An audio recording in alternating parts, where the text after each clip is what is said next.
నమస్తే. జమ్మూ ప్రజలు భయం వీడినట్లేనా? కశ్మీరీలు నవశకానికి నాంది పలికారా? పెరిగిన పోలింగ్ శాతం ఎవరిని వరిస్తుంది? దశాబ్ద కాలం తర్వాత గెలుపు ఎవరి సొంతం?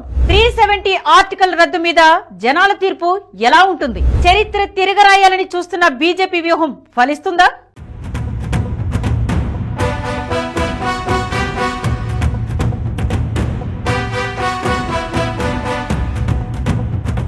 ప్రకృతి అందాల జమ్మూ కాశ్మీర్ ఎన్నికలు ప్రశాంతంగా ముగిశాయి. ఆర్టికల్ 370 రద్దు తర్వాత 5 ఏళ్లకు తొలిసారి నిర్వహించిన అసెంబ్లీ ఎన్నికల్లో ఓటర్లు కూడా ఉత్సాహంతో పాల్గొని తమ ఓటు హక్కును వినియోగించుకున్నారు. మొత్తం 90 అసెంబ్లీ స్థానాలున్న ఈ రాష్ట్రంలో 3 విడతల్లో పోలింగ్ నిర్వహించగా తొలి దఫాలో 65.4%, రెండో దఫాలో 57.31%, మూడో దశలో 65.58% పోలింగ్ నమోదైంది. మరి గతంలో ఎన్నికలు జరగలేదా అంటే జరిగాయి. అవి కేవలం నామమాత్రంగానే. 2019లో ఆర్టికల్స్ 370, 35A రద్దు తర్వాత అక్కడ రాజకీయ వాతావరణంలో మార్పులు చోటు చేసుకున్నాయి. దశాబ్ద కాలం తర్వాత జరిగిన ఈ ఎన్నికల్లో విజయం పట్ల ఎవరికి వారు ధీమా వ్యక్తం చేస్తున్నారు. లోయ ప్రజలు ఎవరికి మద్దతిచ్చారు?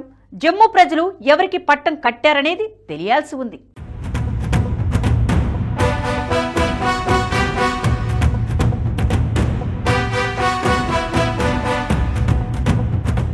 జమ్మూ కాశ్మీర్లో ఈసారి 3 విడతలుగా ఎన్నికలు జరిగితే ప్రతి విడతలోనూ 65% పైగా పోలింగ్ నమోదైంది. అంటే సగటున 65% పైగా పోలింగ్ రేటు ఉంది. ఇది గతానికంటే కూడా భిన్నం. కాశ్మీర్లో తొలి 2 విడతల్లో సాధారణ ప్రజలు ఓట్లు వేయగా చివరి విడతలో నూతనంగా ఓటు హక్కు పొందిన యువ ఓటర్లతో పాటు పశ్చిమ పాకిస్తాన్ నుంచి వచ్చిన శరణార్థులు ఓటు హక్కు వినియోగించుకున్నారు. కాశ్మీర్లో ఇప్పుడు నవశకానికి నాంది పలికారనే చెప్పాలి. ఎందుకంటే గతంలో తుపాకీ తూటాల మధ్య పోలింగ్ నిర్వహించేవారు. కానీ ఇప్పుడు అలాంటి పరిస్థితి లేదు. ఏ పోలింగ్ బూత్ ను చూసినా ఓటర్లతో నిండిపోయింది. పోలింగ్ లో ఉత్సాహంగా పాల్గొన్న జమ్మూ ప్రజలను చూస్తుంటేనే తెలుస్తుంది మార్పు మొదలైందనేది. గతంలో పోలింగ్ శాతం కేవలం 15% మించేది కాదు. ఆ కొద్దిపాటి పోలింగ్ తోనే పార్టీలు అధికారంలోకి వచ్చేవి. కానీ ఈసారి పరిస్థితులు పూర్తిగా మారిపోయాయి. అక్కడ మార్పు మొదలైందనడానికి అక్కడి ఓటర్లలో ఉవ్వెత్తున కనిపించిన ఉత్సాహమే నిదర్శనం. పోలింగ్ కేంద్రాల వద్ద మహిళలు సందడి చేశారంటేనే అర్థమవుతోంది గతం కంటే ఎంత భిన్నంగా అక్కడి వాతావరణం ఉందనేది.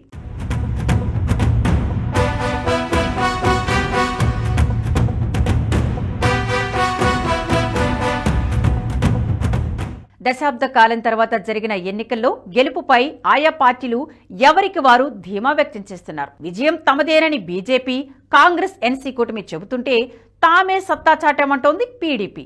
ఈసారి ఎన్నికల ప్రచారంలో గతం కంటే భిన్నంగా ప్రచారం జరిగింది. గతంలో పాకిస్తాన్ టెర్రరిస్ట్ అంశాలపై చర్చ జరిగితే ఈసారి మాత్రం అభివృద్ధి, భవిష్యత్, యువత, నిరుద్యోగం అంటూ ప్రచారం కొనసాగింది. అందుకే కాశ్మీర్లో నవశకం ప్రారంభమైందనే వాతావరణం కనిపిస్తుందంటున్నారు విశ్లేషకులు. జమ్మూ కాశ్మీర్ ఎన్నికల్లో బీజేపీది ఒంటరి పోరాటం. జమ్మూలో హిందువులు ఎక్కువగా ఉండడంతో అక్కడ కాషాయ పార్టీ బలంగా ఉంది. అక్కడున్న 43 సీట్లనే కమలం పార్టీ నమ్ముకుంది. కాశ్మీర్ లోయలో గతంలో పీడీపీ బలంగా ఉండేది. కానీ ఇప్పుడు ఆ స్థానాన్ని ఎన్సీపీ ఆక్రమించుకుంది. గత ఎన్నికల్లో జమ్మూ కాశ్మీర్లో పీడీపీతో కలిసి బీజేపీ ప్రభుత్వాన్ని ఏర్పాటు చేసింది. పీడీపీ పూర్తి వేర్పాటువాది, ఉగ్రవాద సంస్థలతో కూడా అనుబంధాలు ఉన్నాయనేది చెబుతారు. బీజేపీ జాతీయవాదం. మరి ఈ రెండు ఎందుకు కలిశాయి? ఆర్టికల్ 370ని రద్దు చేయాలంటే అక్కడ ప్రభుత్వంలో ఉండాలి. ప్రభుత్వం తీర్మానం చేసి ఆమోదిస్తేనే అది సాధ్యమవుతుంది. అందుకే నాడు బీజేపీ ప్రభుత్వంలో భాగస్వామ్యమైంది. ఆ తర్వాత పీడీపీ ప్రభుత్వానికి బీజేపీ మద్దతు ఉపసంహరించుకోవడంతో ప్రభుత్వం పడిపోయింది. 2018 జూన్లో జమ్మూ కాశ్మీర్ అసెంబ్లీ రద్దు కావడంతో రాష్ట్రపతి పాలన వచ్చింది. దీంతో ఆర్టికల్ 370 రద్దు ప్రక్రియ సులువైంది.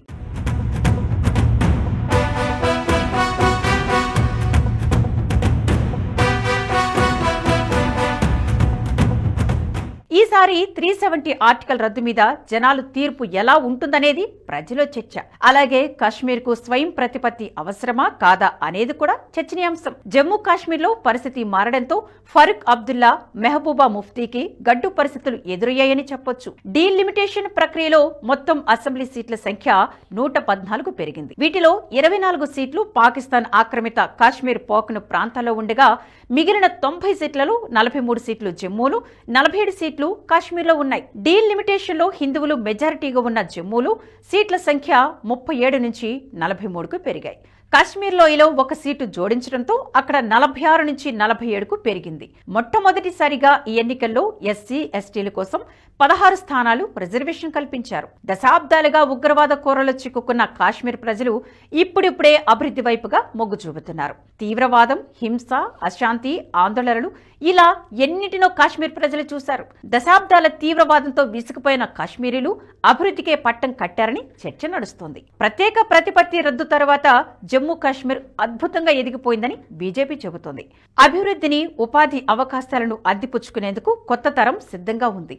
అభివృద్ధి నినాదానికి ఓటు పడితే అధికారంలోకి వచ్చి చరిత్ర తిరగరాలని చూస్తోంది బీజేపీ. అటు కాంగ్రెస్, ఎన్సీ కూడా గెలుపుపై ధీమా వ్యక్తం చేస్తున్నాయి. చూడాలి మరి కాశ్మీర్ ఎవరి సొంతం కానుందనేది.